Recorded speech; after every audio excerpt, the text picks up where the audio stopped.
Good afternoon, and thank you for joining today. I'm Scott Peterson, Manager of Media Relations. This is County Executive Elrich's weekly media briefing. Sorry for the brief delay in start. Today, Mark will be having his guest will be Montgomery County Civic Federation President Cheryl Gannon, and we're happy to have her. So without further ado, let me turn it over to County Executive Mark Elrich. Good afternoon, Mark. Good afternoon. Is it actually afternoon? I guess it is. Thanks for joining us again this week. And I want to start by talking a little bit about what I'm going to be doing tonight. The County Council is going to have the first of two public hearings on the proposed University Boulevard corridor plan. I want to talk about my very serious concerns about this plan. In fact, I'm concerned enough that I'm going to go down and testify at the public hearing tonight at Blair High School. And I haven't done that before as county executive. I'm deeply concerned about this plan in particular, and I'm also concerned about the implications for planning throughout the county, because everything bad about this on University Boulevard is going to be bad wherever the county tries to do this. And we're going to show you a set of slides, and I can have my staff make available my comments, hopefully, so that you can, if you don't get everything down while I'm talking, you can actually see what I've been talking about.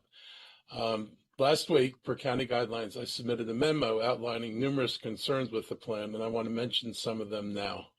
This plan represents a new approach called corridor planning, a concept that was introduced in Thrive Montgomery 2050. I'm going to point out that Thrive was basically done under a rock. Planning board persisted during the middle of COVID to go ahead with a major rezoning of the county, or a major change in the master or general plan for the county, at a time when people couldn't even come together and talk about things, and really relied on Zoom meetings with limited amounts of time for public input, and basically no real community meetings. And it's a real problem. It includes things that if the public had known about it at the time, they probably would have gotten pretty negative feedback about it. And the Thrive 2050 plan, general plan, was considered during the pandemic. It was approved in 2022. While Thrive 2050 created this corridor concept, residents were told the details be worked out through the master plan process.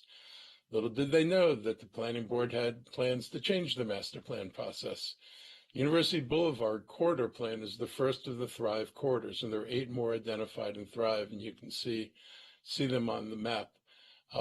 Corridors, like University Boulevard, used to be part of other master plans. And what they've done is hive off this road and a block on either side of it, a block or more on either side of it, and designated them as separate master plans. And it really cuts the community out. It pretends that University Boulevard isn't part of the neighborhoods that front on University Boulevard. And it's a convenient way to make sure they cut as many people out of the process as possible. So I want to lay out some of my concerns about this. And first of all, probably one of the biggest ones is the corridor planning is based on a false premise that the county needs to zone for more housing. And I want you to be careful how you listen to that. We're not saying we don't need more housing. We absolutely need more housing. We don't need to zone for it. Our existing approved master plans already provide zoning capacity for approximately 120,000 units, enough for 300,000 residents. That number doesn't reflect 100% build out of capacity, so there's even more potential beyond that. Forecasted growth is 200,000 residents over the next 25 years going to 2050. And that means that the capacity that we've zoned for exceeds demand. I'm not making this up. In October 2019, the executive director of the Metropolitan Washington Council of Governments wrote a letter confirming that, quote, the results of this initial assessment confirmed that the region can accommodate within existing comprehensive plans and zoning significantly more housing than the additional 100,000 units called for in the board direction. In April, the planning directors reported that they had further determined that all the additional housing could be accommodated within the region's activity centers and planned network of high-capacity transit areas. In other words, we planned for this. And that's important to know because this is different than of many other jurisdictions. Given that Montgomery County does not need additional zoning to accommodate future residents, this is a plan to let developers go after existing neighborhoods by creating a false sense that there's nowhere else left to development. And this started a few years ago when Planning Chair Casey Anderson did two things. He started talking about the percent of land in the county that was zoned single family, and then leapt immediately to the false conclusion that with so little land left, what choice did we have but to resort to rezoning? This is one of the most disingenuous actions by a planning director that I've ever seen. And basically, because he knows planning, he's telling people that, look, we got this limited amount of land left, and my God, we got all these people coming here, and therefore we just have to do rezoning. He should have known better. In fact, he did know better. When I heard where this was going, planning went on to produce another document called Beyond TOD, and that was assuming that we were ready to go beyond transit-oriented development. And I thought that was odd because we weren't even close to building out our planned TOD sites. If you think about it, Wheaton is virtually underdeveloped. That's a major TOD site. White Flint, totally underdeveloped. You have the vacant learner property plus other underutilized properties. There are literally tens of thousands of housing units that could be built that aren't being built right now. If this were coming from a layperson, I could believe this is an honest mistake. I mean, a normal person listening to a number like that would say, well, gee, what are we going to do? Coming from a planning official, director, planning staff, or from the planning board members makes this a deliberate distortion. And that distortion has been parroted by some council members in pushing these plans. So why is it a distortion? It's a distortion because they're intimately involved in the creation of the jobs and housing forecasts. They know that the forecasts are based on their estimates. And when I say their, I mean the planning board's estimates of how much of the existing zoning will be built out over a 30-year horizon. Current estimate spans 2020 to 2050. So they know full well that we're planned to accommodate future growth. And that does set us apart from some of the other counties in the state. For them to pretend that they have no way to accommodate additional growth in the county unless they do rezoning is flat out disingenuous and dishonest. The projections come from the planning board in the round forecast. We're currently in round 10. The planning board and council members aren't even bothered to tell you that the housing projections for 2030 actually drop by 6,000 units or 16,000 units, depending what baseline number you're looking at. But the current projection puts us at about 25,000 units, actually 24,000 and change, down from what they were projecting was 30,000 units. So the crisis they keep talking about apparently isn't really a crisis. The other thing they don't tell you, they don't tell you this because it disrupts their narrative. They want to create, and they've tried to create, a sense of urgency and desperation that, but for making these changes, how are we going to house people coming here in the future? Well, it's, from my perspective, it's really a bit alarming that people are saying, where are we going to house people, when they're the people who are actually in charge of doing the planning and zoning, so they actually know what their numbers are. All this is going to do is shift development away from planned areas like Wheaton and other activity centers. And again, going back to what was intended in the county, we'd planned for about 23 activity centers. Wheaton and the other metro areas are scheduled for a lot of development. Wheaton has seen very little development to date. And right now we have over 30,000 units that already are approved that aren't being built. So this is a very weird housing problem. If you have all this demand, which people assert is there, normally demand calls forth supply, but this unbuilt pipeline has been in place for more than a few years. And it's a real indication that either the demand isn't there, or what the planning board is zoned for in most of its rezoning is too much high rise and too much expensive housing, and not enough housing for the income of people who want to live in Montgomery County. Upzoning additional areas isn't going to bring more people. All it does is change the location of development. Anybody who winds up living in a new townhouse along University Boulevard or within a neighborhood over there is somebody who was planned to live in Wheaton or one of the other communities where we were planning to add townhouses and additional apartments.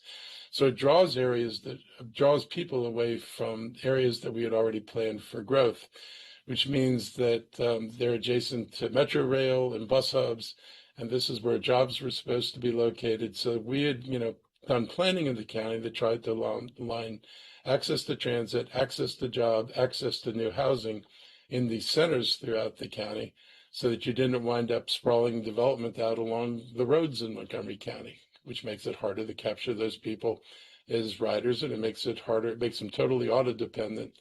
To get to work, they're not going to be walking to any jobs along University Boulevard, which is what you might have had happen had development gone into Wheaton. And drawing people away from the planned downtowns, you're actually pulling away higher income households that are needed to create an income balanced community in these downtowns. Rather than putting more market housing in single family neighborhoods, those units should stay where they were planned. The last thing this county needs to do is encourage or create more economic segregation in housing than we already have in the county. Furthermore, this incentivizes redevelopment of existing naturally occurring affordable housing units. And when they did just passed the first zoning, I think it was 2502, almost half the units in that plan that are going to be affected are rental units, and most of the rental units are occupied by minorities.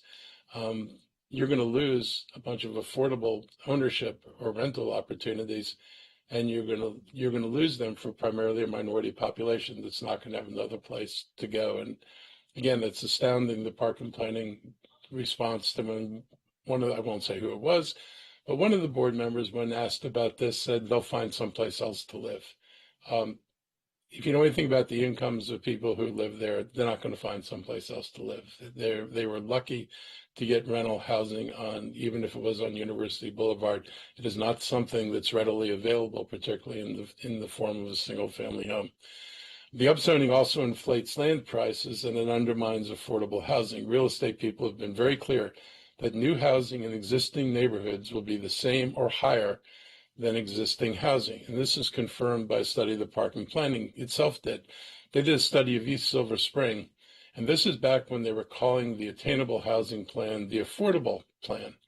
And after they did the study, they changed the name of their plan from affordable to attainable, because the result of the study said in East Silver Spring that if you converted a single family house to a duplex or triplex, then you would wind up with housing that was as expensive or more expensive than was already in the neighborhood. So there went the idea that what they were doing is about affordability. That didn't stop them from trying to do what they were trying to do. They just stopped pretending that it was about affordability. So this is not about benefiting single family homeowners by giving them an option to increase the density on their lots. It is highly unlikely that hundreds of homeowners are suddenly going to decide in a coordinated way to increase the density on their lots and build a synergistic development along the roads that Park and Planning is targeting for redevelopment. In order to execute the Planning Board vision, this is not going to be created by hundreds of homeowners. What's really going to turn out is that you're going to have single family neighborhoods, which are being looked at by townhouse developers as today's greenfields. We've heard townhouse developers bemoan the lack of greenfields in the county that are available for new development, and it's true. The county no longer has vast acreage that hasn't been developed.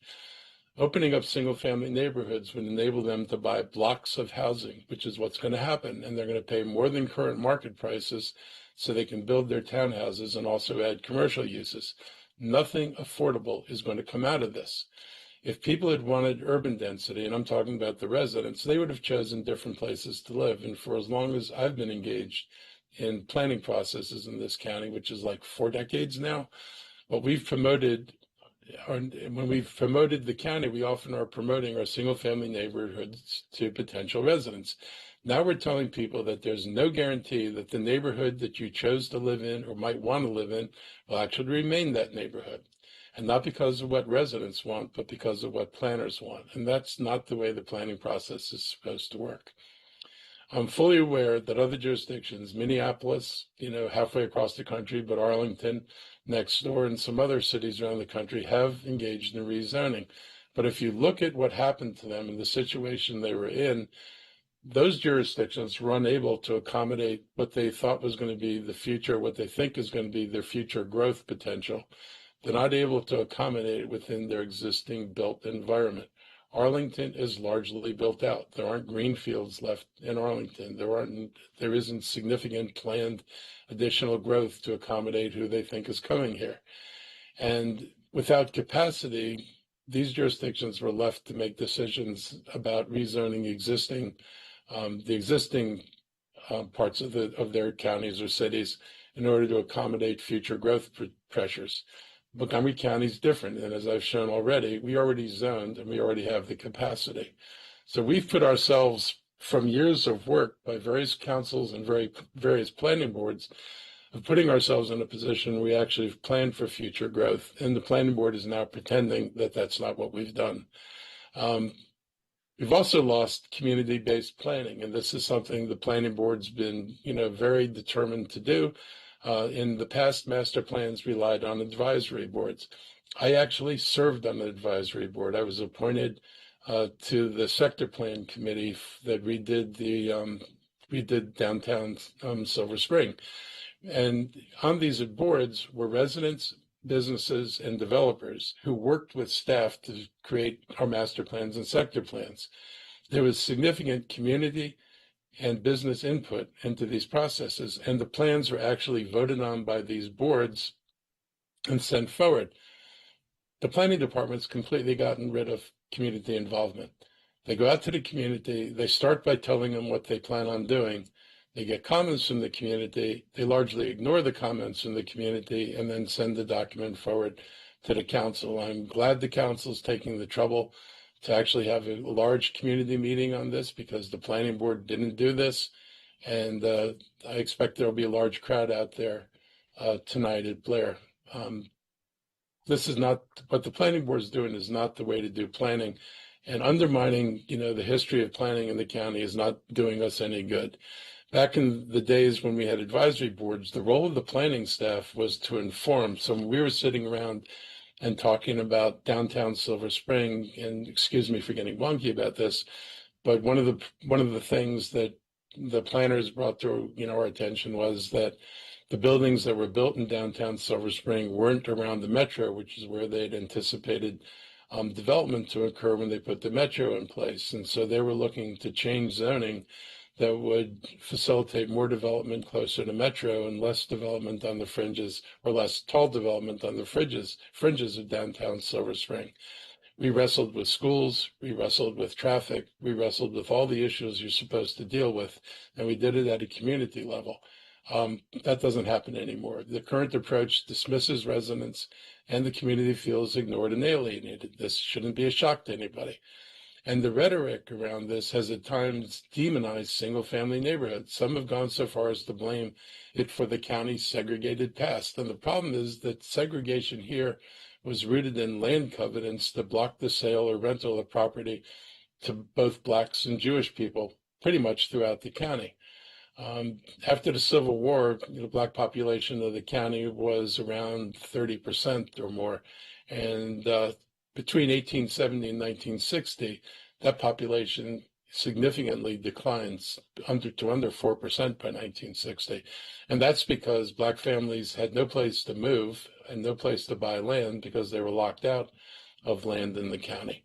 After they were initially successful in buying land around the end of the Civil War, their ability to buy land declined over time. And so as families grew, dividing up a small farm only goes so far. And so, many of their descendants had to leave the county to find work, because Blacks not only couldn't live here, they also couldn't work here. It also helped lead to the decline of the population. But by 1967, when discriminatory covenants were banned in Montgomery County, the Black population began growing, and they happily moved into single-family neighborhoods from which they'd been previously excluded. Montgomery County integrated, and it didn't require getting rid of single-family zoning. It required getting rid of covenants that prevented people from owning land. And the conflation with single-family zoning and segregation is really disingenuous in the case of the county. Landowners went out of their way to make sure they had covenants to protect their property from winding up in the hands of Black people. Single family wasn't the issue. If it had been left as single family zoning without covenants, this place would have been integrated a long time ago. Corridor plans ignore the broader scope of master plans that was outlined in Thrive. They're ignoring schools, they're ignoring parks, they're ignoring transportation, traffic, parking, and other amenities and facilities. The narrow boundaries of the University Corridor Plan prevent meaningful analysis of infrastructure, overcrowding, or park needs. And it's a significant departure, and frankly, it's antithetical to the recommendations of Thrive 2050 itself. This new corridor plan approach seems solely focused on producing as much housing as possible by rezoning single-family neighborhoods without adequately addressing other essential elements. The corridor plans pretend that the main street serving the community isn't part of the community. University Boulevard is present in several master plans all along the corridor. All this artifice is done is to prevent the community from having a role in shaping the major artery that it relies on. This is just another example of park and planning bending over backwards to cut people out of our processes, and the council should not validate this approach. Plan is based on bus rapid transit line that's not even in the planning stages. This wouldn't even be a priority line in the scheme of bus rapid transit lines because it does not serve businesses, it does not serve concentrations of jobs. It is not the right place to focus on your first major investments in bus rapid transit. And again, bus rapid transit was meant to pick people up along the way. I support BRT. I came up with the original map for BRT in 2008. But right now, University Boulevard is just a line on the map. It has no funding in the 6-year capital budget, even for planning, much less construction. And we honestly don't know when it will be built, but it's certainly not one of the top priorities. It does not serve a job corridor. We cannot and should not encourage immediate upzoning and increased density based on an unknown future plan. In the past, development was tied to infrastructure that went with it. It was called staging, and that ended more than 10 years ago. Moreover, the BRT was primarily meant to move people via transit. Stops along the road were meant to be for riders in the adjacent areas. They are not stations in the sense that the planning department is envisioning, increasing density around every stop. This is not at all what was intended with BRT. The reality is that the net effect will be to add more traffic, not less traffic to the road. I will give you an example of that. If you were to add 4,000 potential new workers out of the rezoning that Park and Planning's talking about, and you were lucky enough to capture 20% on BRT, that means you would have 800 riders and add 3,200 cars. So rather than improving congestion, as the planning board asserts, it actually is going to make the situation around University Boulevard worse.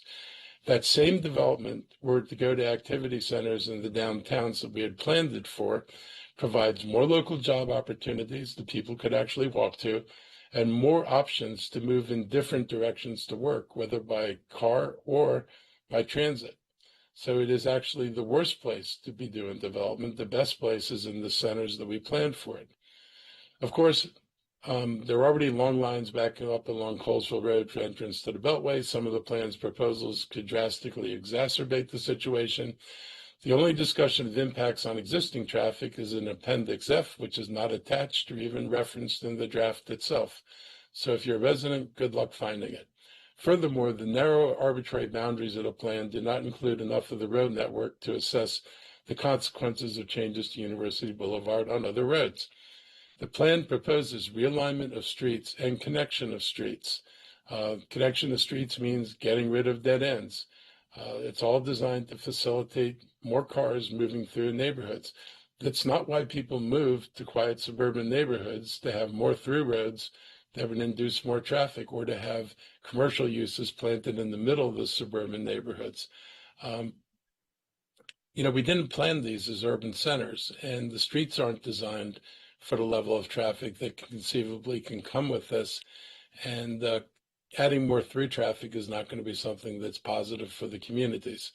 The realignments would necessitate several new signaled intersections on University Boulevard, while the proposed street connections would convert dead-end streets into through streets, and again, can add more cut-through traffic through the neighborhoods. This is certainly not something people want.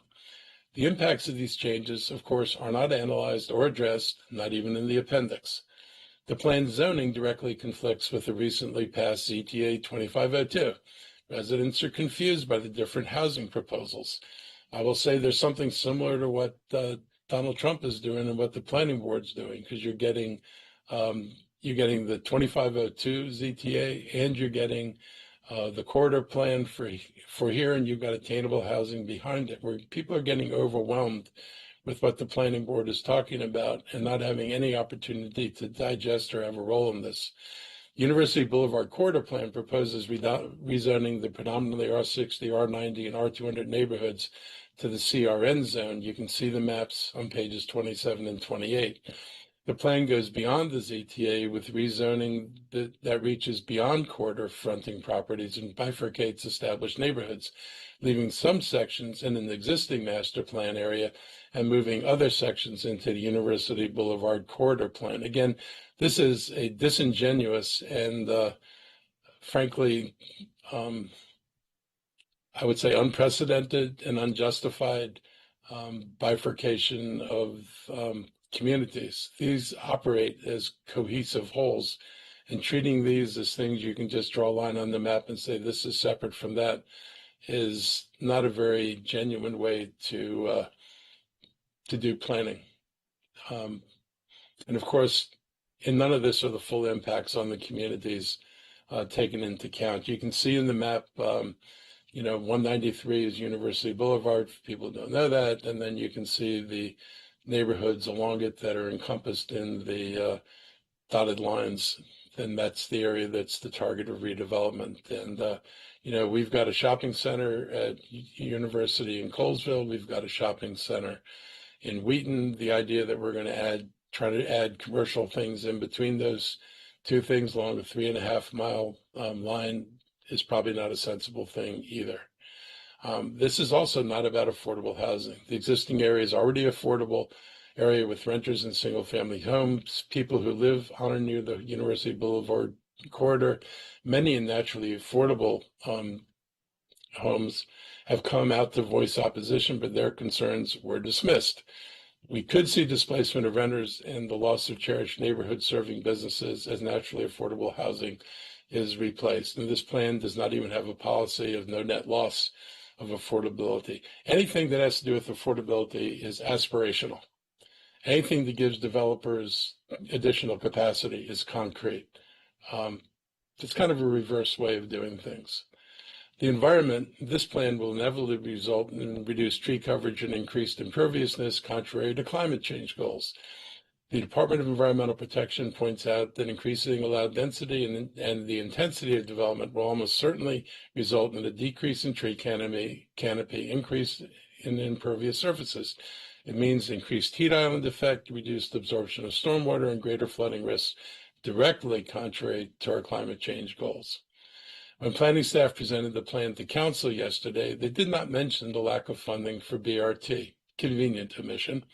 Instead, they focused on safety for pedestrians and bikers and rollers. It is absolutely absurd to talk about rezoning neighborhoods and attribute this to a safety concern.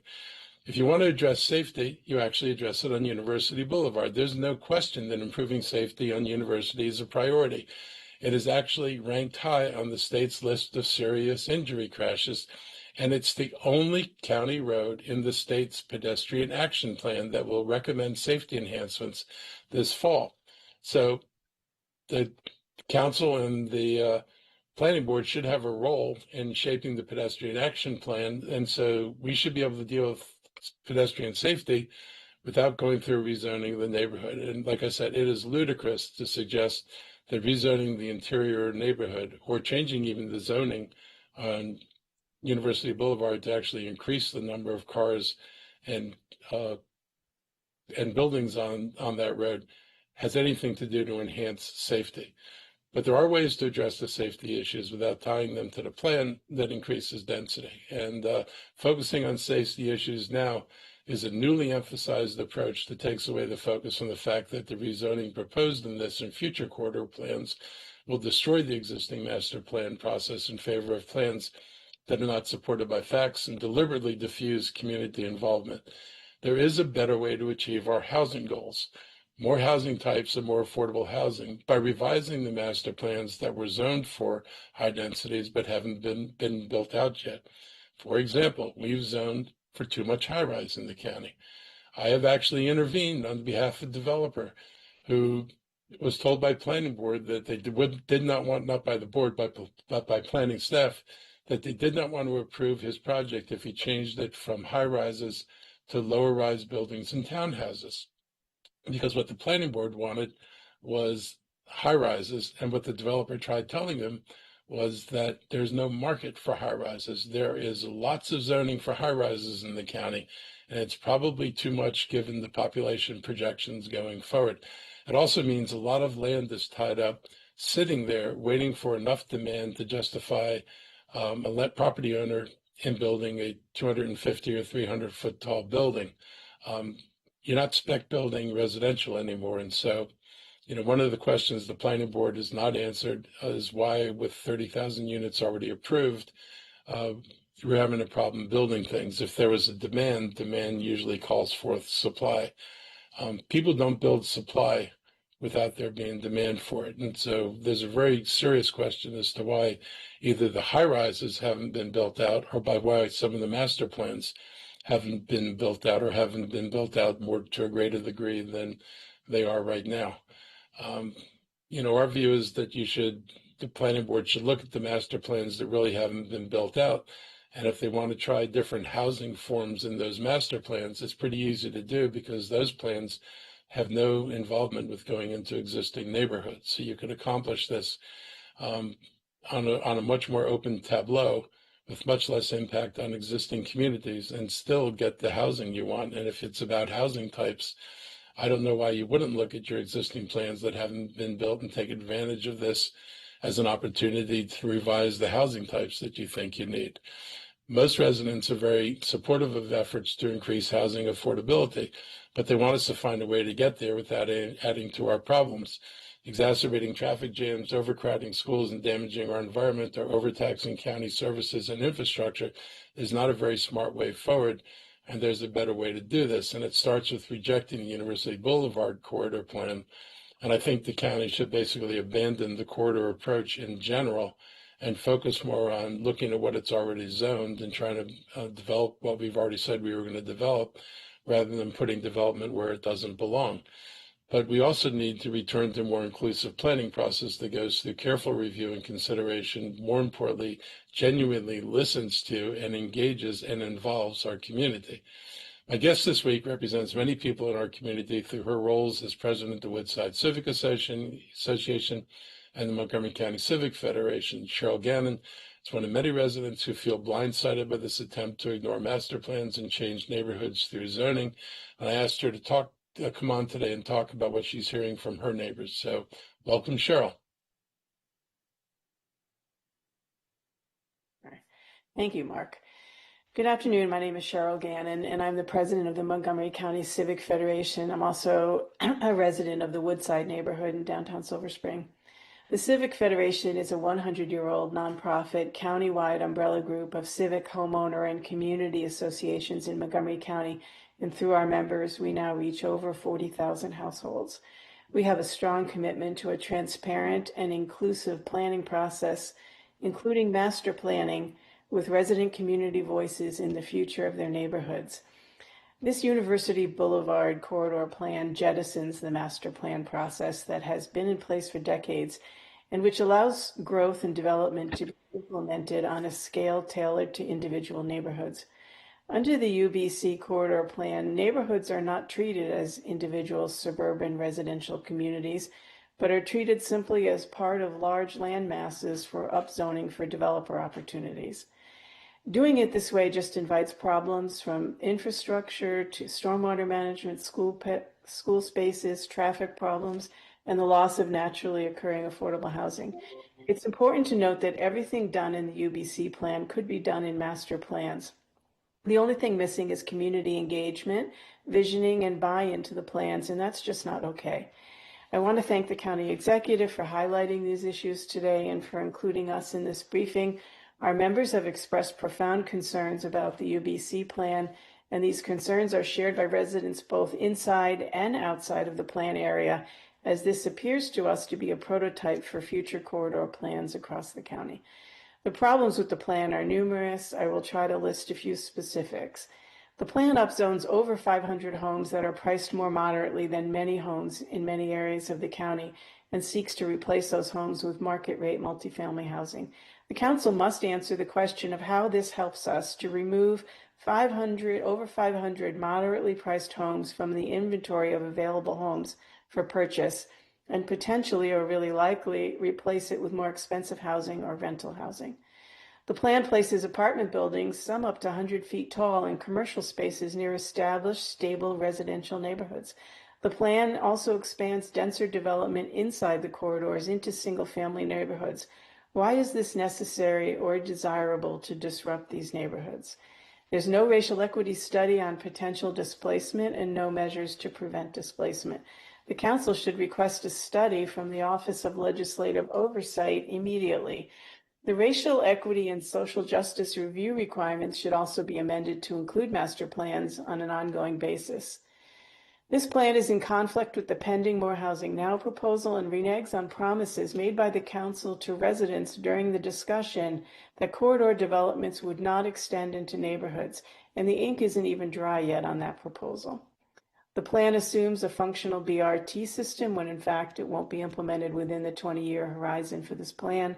The plan removes several lanes of car traffic on University Boulevard in an area that already experiences serious congestion, and without a BRT and without a study of the impacts on traffic and parking. Changes in traffic patterns will result in increased cut-through traffic in neighborhoods and the immediate environment for those who chose homes on quiet streets. Many residents support the plans for the wider sidewalks, more tree canopy, and green space, but those amenities will not be provided concurrently with these developments, but perhaps at some later date under CIP funding, which is scarce in this budget environment and may not happen at all. The county has no plan or tools to encourage home ownership and the wealth building and equity opportunity that home ownership brings. 95% of the multifamily housing that was built in downtown Silver Spring and Bethesda from 2017 to 24 is rental housing. What is the plan to promote home ownership? Many of our members are concerned that developments of this type invites investors to buy what could have been a home ownership opportunity. What is the plan to prevent investors from buying single-family homes?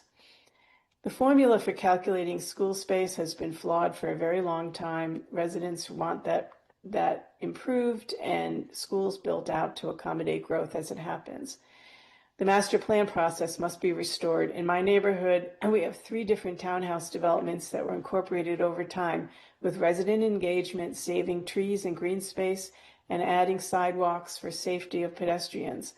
Residents endorsed duplexes by right during discussion of the Silver Spring plan, and currently there's a faith-based affordable housing church project in the works. Constructive engagement with residents works and allows for progress consistent with neighborhood amenities and characteristics, while these top-down, one-size-fits-all projects just create alienation, create problems, and slows down progress. We will be urging the council to reject this plan. Thank you, Ms. Gannon. We'll now go to questions about this growth corridor plan for County Executive or Ms. Gannon. Please raise your hand if you have any questions or follow-up. Anybody?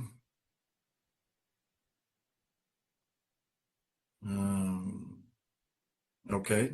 Marcus, do you want to follow up with Ms. Gannon about anything else? No, I'm really glad you were here today. I think it's effective, and I will see you tonight, I think. All right. Well, one more time. Any other questions in case someone wanted to jump back in here on this? I just wanted to say thanks to Mark for inviting the Civic Fed today. You guys need to be heard.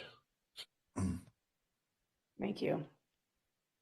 All right. Well, thank you, Ms. Gannon. I'm sorry there was no questions, but we will move on. And thank you for your time and effort on this issue. Thank you. Mark, back to you. All right. So Monday starts the beginning of Hispanic Heritage Month. And our Hispanic community, which makes up more than 21% of Montgomery County, is significant. Families from El Salvador, Guatemala, Mexico, Honduras, and beyond make our county stronger. And normally it is a joyous 30 days of celebrations of the contributions of the Hispanic community in our community. This year, there's a cloud of fear and concern over federal immigration policies that have led to a ramp up of ICE activity and the over-policing of Black and brown communities. In Montgomery County, we've noticed the impact. Events that routinely draw big crowds like the Salvadoran Festival at the Ag Fairgrounds are put on the shelf this year. People were afraid to have that big fair at the fairgrounds, or the big event at the fairgrounds, because they were very fearful that ICE agents would come and arrest a large crowd of people there. Some fear that they can't go to work or send their kids to school without being targeted by federal immigration enforcement. As a county, we're working closely with our communities and community partners to share important information with communities so that they're able to continue to use critical services here in the county. And now more than ever, it's important to help them understand their rights. The targeted attacks on the Hispanic communities just because they look like Latino or speak Spanish really angers me, and it's a disservice to the values and traditions this country was founded on. There was so much work done in terms of getting rid of racial profiling, and generally accepted that people should not just be arrested or picked up because of what they looked like. And to come back to a situation where the assumption made by the federal government is, as somebody said, if you're brown, you're going down, is really repulsive. The idea that you can just look at somebody and decide they must be illegal and you have the right to arrest them and bring them in is really disturbing. And even when somebody winds up being released because they shouldn't have been taken in the first place, nobody should be subjected to that kind of terror and the feeling of insecurity it produces just because the federal government is trying to intimidate people into leaving. The federal government policy equates to meaning that if you're brown and have a manual labor job, you must be illegal. And I grew up at a time when openly hating someone was based on their race was okay. Many schools were segregated and there was a fierce fight to keep it that way. There are a lot of similarities between those backward racist viewpoints and the way the federal government is treating our Black and brown communities today. And they want to convince the nation they're the enemy, and that is just wrong. We stand with our neighbors in this struggle, and we insist that people be treated fairly. Our Hispanic communities have had positive impact on our community for many years. They hold jobs in our county, contribute local tax revenue, and have spending power. Montgomery County is the most diverse, one of the most diverse, if not the most diverse county in the United States. And we're not looking to change that. Our message, I hope they hear this, is that we thank them for all they bring to our community. Please don't lose hope and don't let fear win. We're all in this together, and we're going to do what we can do to continue to make sure that you have access to services and you feel safe here.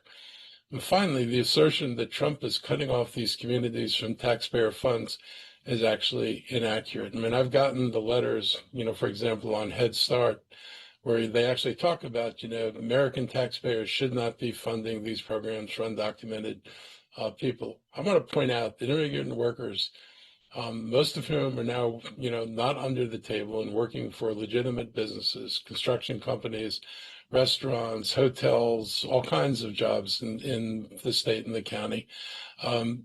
They have state and federal taxes deducted from their paychecks. They're not exempt from taxation. If they own homes, and many of these people do own homes, we get their taxes. And if they rent, we're getting taxes from them from the rental properties. It's ironic because Trump actually should love this situation because the workers are paying taxes, yet they're ineligible to receive services from many programs already because of their immigration status. So in short, they're paying taxes and unable to use services. Yeah, I don't get why the president doesn't think this is his dream scene.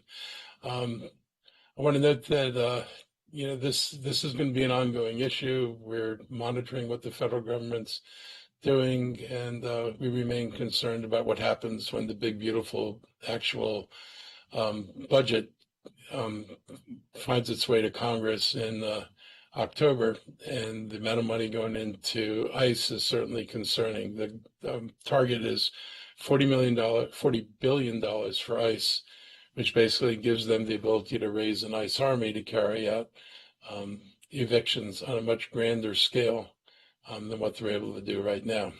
So we'll see where this all goes.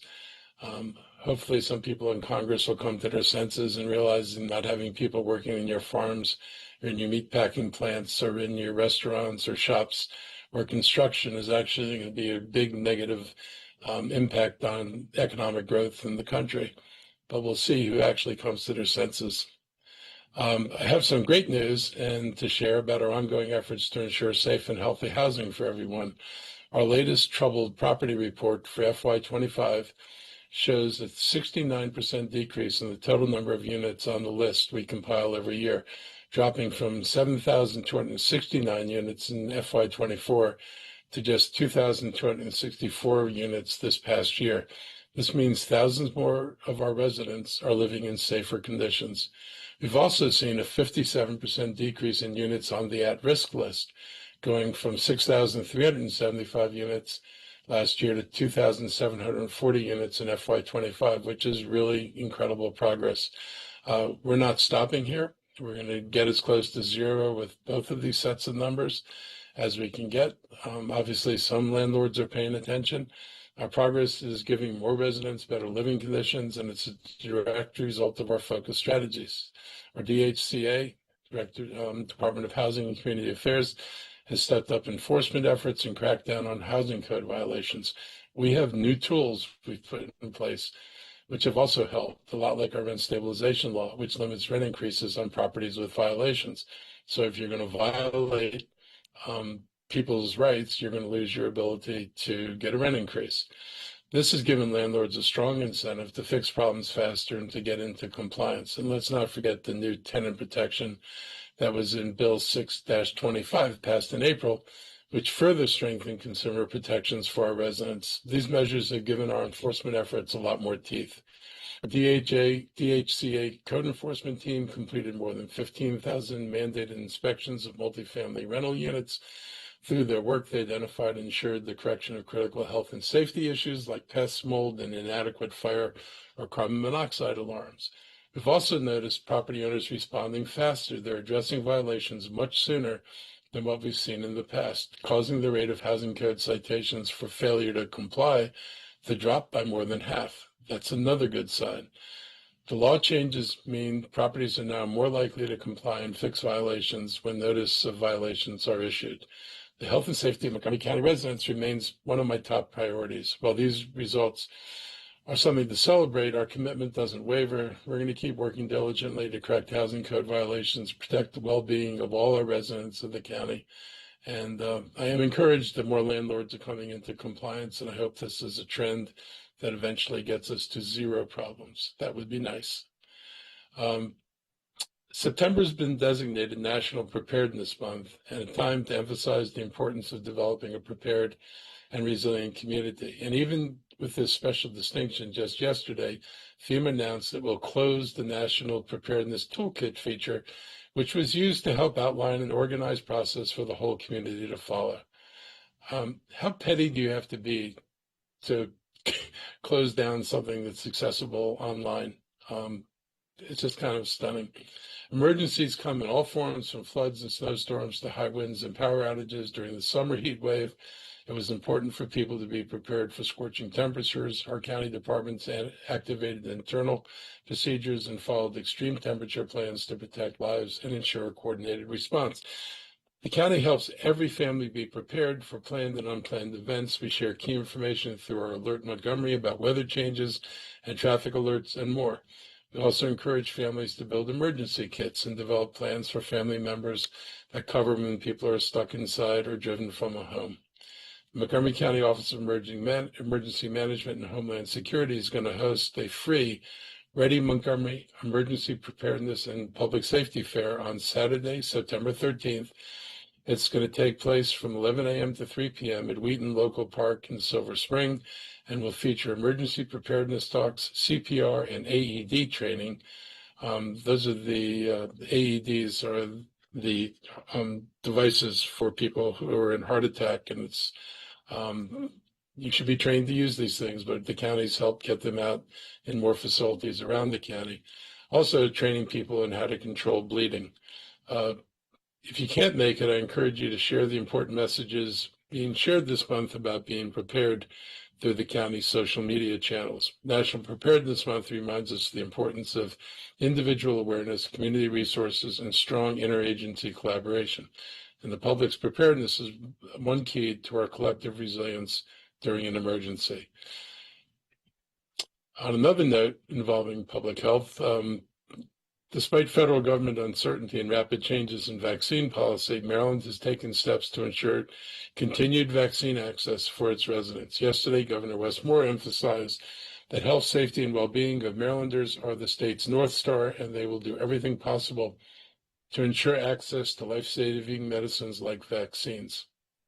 Governor Moore signed the bill passed by lawmakers to ensure that insurance providers, including Medicaid and private insurers, continue to cover the cost of all vaccines recommended by the Advisory Committee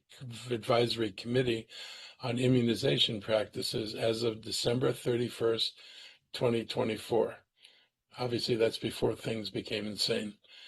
This legislation became effective on June 1st, 2025, and is designed to protect against the withdrawal of vaccine coverage for a range of illnesses, not just COVID-19. Last year, another change expanded pharmacists' vaccination authority. This law allows pharmacists to administer flu and COVID vaccines without a prescription to anyone 3 years and older. This expansion makes vaccines more widely available statewide, as pharmacists are authorized to give vaccines in accordance with Maryland law. Here in Montgomery County, we're committed to careful and evidence-based decisions for patient safety and disease prevention. And we're going to hold true to this value even as federal vaccine guidance standards and sources become uncertain. School immunization requirements for children have not changed. Families are encouraged to consult their pediatrician to ensure children are up to date on all recommended vaccines, and our free vaccination program for the uninsured will continue through September. So for more information, visit GoVaxMoco at govaxmoco.com. And before we open it up to questions, I'd like to give my staff an opportunity to provide any updates they want to share, and I'll start with my health team. So good afternoon, Mr. County Executive. Thanks again for prioritizing our access to care. I'm sure Dr. Asher is going to talk a little bit about the vaccine campaign that we have, but using data to drive access to those who are most vulnerable. So I just wanted to acknowledge that this afternoon. Dr. Asher. Thank you so much, Dr. Bridgers, and thank you, Mr. County Executive, for highlighting the importance of vaccines during this time. So just another friendly reminder, if your kiddos still need those back-to-school vaccines, please do visit one of our clinics. You are probably getting a call from your pupil personnel worker at your kiddo's school. So please let us help you make sure that your children are healthy and safe. And now is also a great time for you personally, all of our grown-ups and young people, to go get your COVID vaccines.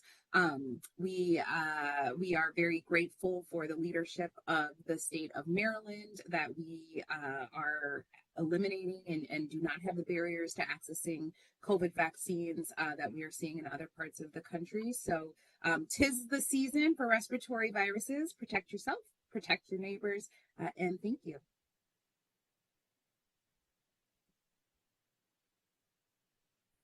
Starter. Okay. Yeah, I just real quickly want to echo what the county executive said about the theme of well, first off, it is Preparedness Month, and I echo all the messages that the county executive shared about being prepared for emergencies. But I did also want to reflect on the absurdity of the Federal Emergency Management Agency closing its preparedness toolkit during Preparedness Month. And we received notice from the Maryland Department of Emergency Management yesterday that the toolkit was coming down at the end of the day today. So while you can still access it right now, we've been told you will not be able to access it at some point after, tomorrow you won't be able to access it. And there are a number of resources on there that are not just important in terms of individual preparedness, but there are things that are used to make, the way we try to work in emergency management is we try to make, use common language and common plans across the country for how we respond to various types of emergencies. And the FEMA Preparedness Toolkit was an effort to try and synergize so we're all using same kinds of terminology and language consistent with the national emergency, national disaster management system. And now when you take these tools away, you're going to have more divergent local and state responses, which makes it very difficult for responders who are being brought in from other states to operate inside Maryland, for example, or Maryland responders going elsewhere to have an understanding of some general principles that we all follow. And so I understand the principle that the Federal Emergency Management Agency is really trying to have more local effort around disaster response and preparedness, but not having some national sense of guidelines or overarching structure does not serve that interest at all. And so it's incredibly disappointing and frankly comical that you would do this during Preparedness Month with effectively little to no notice to local and state jurisdictions to do it. So I just wanted to echo those comments and just I tend to be more stoic and I think less judgmental, but this sort of decision is absurd on its face, and I have to reflect on that. So thanks. All right, thanks, Dr. Stoddard. We'll now open up to any questions from the media. Please raise your hand if you have a question for county executive or any of the government officials.